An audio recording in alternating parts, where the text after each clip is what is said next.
mo bang dumami ang customer mo sa iyong negosyo? So, alamin mo ang konsepto na to at i-apply mo sa iyong negosyo para mas dumami ang iyong customer. So ayun, magandang araw ulit kanegosyo at ito na naman ang inyong kanegosyo Harold para sa ating panibagong kwentong negosyo. At excited ako i-share sa inyo guys yung video na to, yung ating matututunan sa video na to dahil ito ay para sa ating mga negosyo. So magagamit natin to sa ating mga negosyo. Bago ako magsimula, yung traditional na naintindihan natin sa pagnenegosyo, kapag meron kang produkto o services na ino-offer tapos meron kang isang place, makakapagsimula ka na ng negosyo. So minsan naman, ngayon kadalasan online kasi kapag may produkto ka tapos meron kang platform na ginagamitan through online, maaari ka na makapagsimula ng negosyo. And the documents are followed, so ayusin mo pa yun syempre. Pero meron tayo minsan nakakalimutan. So sa pagnenegosyo, mahalaga din pala na maintindihan natin yung tinatawag na customer experience. So by the way guys, natutunan ko ito sa panonood ko ng mga lectures about digital marketing. Kasi ako talaga uhaw ako sa knowledge na pwede ko pang matutunan para ma-improve yung aking mga wino-workout na business, yung mga binibuild na business. So meron kaming isang ine-establish na clothing store. So mataas yung pangarap namin para doon. Meron naman din akong isang 3D printing services.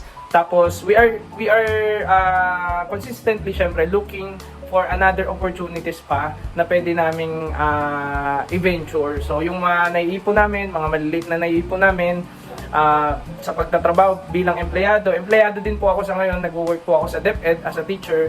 So yung mga naiipon natin, gusto natin balang araw ay i-invest sa mga assets na nag-accumulate ng passive income para sa atin. So at to build the business na makakatulong sa mga tao. So yun po yung ating ginagawa. At syempre bilang part ng pagiging aspiring negosyante, so kailangan talaga nag-aaral tayo, kailangan uhaw tayo sa kaalaman. At isa to sa pinakamahalaga, masasabi ko, pinakamahalagang natutunan ko. So dati hindi ko to alam nung nag-start ako mag-sideline, magnegosyo at the age of 16, 17. So nung college ako, sumusubok na ako noon, iba-ibang negosyo na itinatry ko, nagbebenta ako. So 1-man team pa lang ako noon. So hindi ko pa alam tong konsepto na to. Pero ngayon guys, natutunan ko siya sa pag-aaral ko sa mga online webinars, sa online trainings na ino-offer sa iba't ibang ng iba't iba, may government agency, may mga private company, so nag-o-offer sila ng free training. So ginagrab natin 'yon. Kung free time naman tayo, so maganda tayo din mag-attend ng mga ganung training para mas mag-improve tayo sa ating pagnenegosyo, no? So, ito yung isang bagay na yun na gusto kong ibahagi sa inyo, yung customer experience. So, ano ba yung customer experience? So, ipapaliwanag ko lang siya ng simple as possible para mas maintindihan natin. So, yung customer experience, yan yung totality ng mararanasan ng iyong customer kapag siya ay bumili o tumangkilik sa iyong product or services. So, ulitin ko, yan yung totality ng mararanasan nila. Pag tinangkilik nila yung produkto mo o yung serbisyo mo. So, ibig sabihin, magbibigay ako ng halimbawa. So, for example, meron kang isang coffee shop na nagsuserve ka ng coffee, variety of coffee, iba-ibang flavor, milk tea, at saka nagsuserve ka din ng mga fruit teas. So, iba-iba yung iyong ino-offer. Tapos, meron kang maliit na store, tapos meron kang presence sa online, may social media ka. Tapos, syempre, ako ay iyong magiging customer. Halimbawa, ako ang iyong customer. So, ako ay nag-crave let's say, sa fruit tea, kasi mainit ngayon gusto ko ng refreshment, gusto ko ng malamig. Kasabay nung bibiling ko merienda, may inumin din. Tapos, nakita kita online, nagpo-post kayo, active kayo online. So, tapos, nag-message ako, tinanong kita. Yun ay already part ng customer experience. Nag-inquire ako sa iyo, tapos nagulat ako, biglang nag-reply ka agad in a minute. Within 5 minutes, naka-receive ako ng reply. Ang tanong ko sa iyo, halimbawa, hanggang anong oras po kayo open? So, sumagot kayo ng maayos, open po kami from 10 a.m. to 8 p.m. So, halimbawa, ganon. So, nagulat ako, ang bilis. So, galing naman itong active yung kanilang FB page at sumasagot talaga sila sa inquiry. So, that is already part of the customer experience. So, syempre ako naman, dahil alam ko yung oras, pupunta ako doon. Magdadrive ako, pupunta ako yung store mo at nakita ko yung address mo sa social media. So that is already part of my customer experience. Tapos sinearch ko sa Google Maps. So mabilis lang pala ma-pinpoint kasi nakapin na yung location mo. So punta ako doon, drive ako doon. Pagkapunta ko doon, halimbawa, ako ay pumila, umorder, may sistema yung pila nyo, that is part of the customer experience. Tapos kapag ako ay umorder, at nakita ko, available po ba ito? Tapos yung response ng iyong mga tao, ay napakaganda. Good day po sir, yes, available po itong mga ito. So ano po ang order nyo? So yung mararamdaman ko doon syempre, tapos nakangiti pa yung inyong mga staff doon. Syempre, iba yung impression nun sa akin. Wow, pagka greet nila sa customer, that is part of the customer experience. Yung nakangiti sila, that is also part of the customer experience. Yung malinis yung store, maaliwalas, maayos, organized, that is also part of customer experience. Kasi syempre, ang indication nun, kapag malinis ang store mo, malinis ang kusina mo, syempre, ang indication sa amin nun, pinapahalagan nyo yung kalinisan. So, ang impression naming mga customer doon, pag malinis yung store, syempre yung ipine-prepare mong produkto, yung procedure nyo ng pag-prepare, malinis din, maayos din. Ibig sabihin, pinapahalagahan nyo yung kaayusan, yung kalinisan. So, that is one good point din. That is also part of the customer experience. Tapos, syempre, naka-order na ako. Umorder ako ng 2 milk tea, 2 fruit tea. Syempre, gagawin pa yun, ipe-prepare pa yun. So, maghihintay muna ako. Sasabihin ng okay sir, pine-prepare na po ang order nyo. Pwede po muna kayong magstay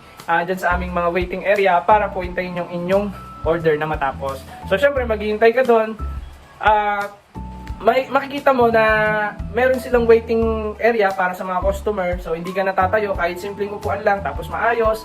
So that is also part of the customer experience. Okay? So hanggang sa makauwi ka, tapos natikman mo yung fruit tea nila, yung milk tea nila, pagkahigop mo, wow, talagang for this price na to, very affordable, tapos ang sarap pa, talaga namang good na good, ang kanilang experience dun sa iyong services at product na ino-offer. So kung yun ay yung produkto mo ay masarap pa, syempre, magbibigay yan ng lasting impression sa iyong customers. Yun, kanegosyo, yun yung tinatawag nating customer experience. Pero syempre, maraming technical terms, maraming technical definition, iba-ibang industry ang binibigay nila sa customer experience. Pero yan yung simpleng paliwanag na maibibigay ko kasi nga, ang goal lang naman natin dito, sa simplest way as possible, maintindihan natin yung customer experience para may apply natin sa kanya-kanyang negosyo natin. So, bakit ba mahalaga yan? Bakit mahalaga yung customer experience? At bakit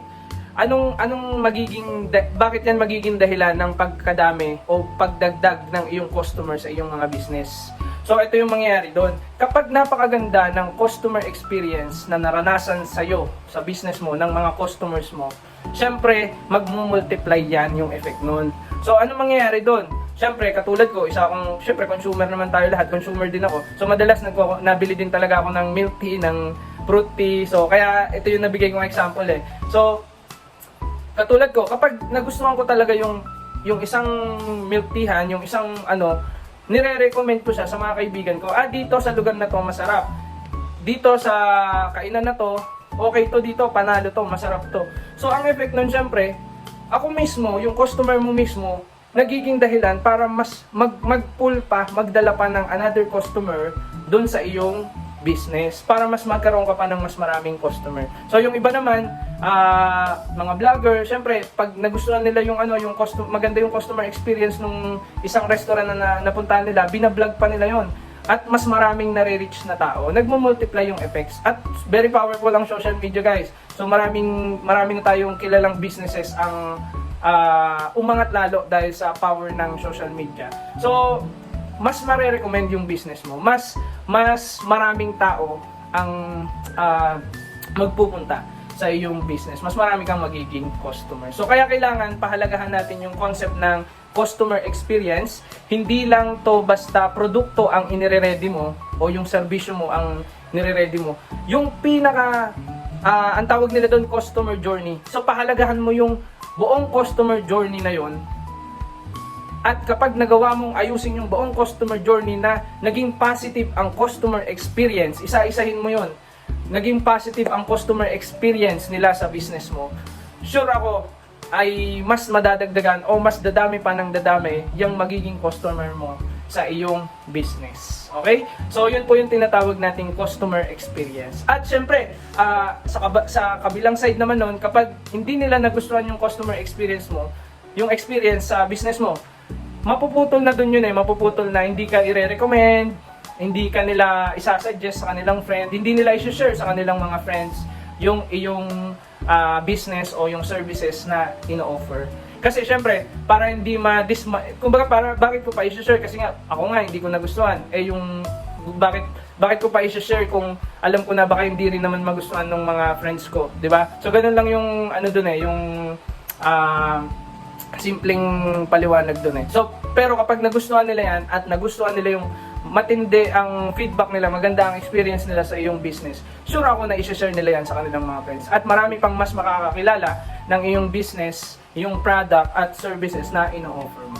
So, yun lang po mga kanegosyo. Nawa may natutunan po tayo dito. Kahit simpleng paliwanag lang po, nawa ay natuto po kayo para ma-apply po natin sa ating mga negosyo. At kanegosyo, ito nga pala, kung gusto mong i-promote ang iyong business, tulungan po tayo. Email mo lang yung aking email, agesampot@gmail.com, at pag-usapan natin kung paano natin mapopromote yung iyong negosyo through social media, through vlogs. So, tulungan po tayo. Message ka lang sa akin through our FB page o kaya dyan sa email na yan.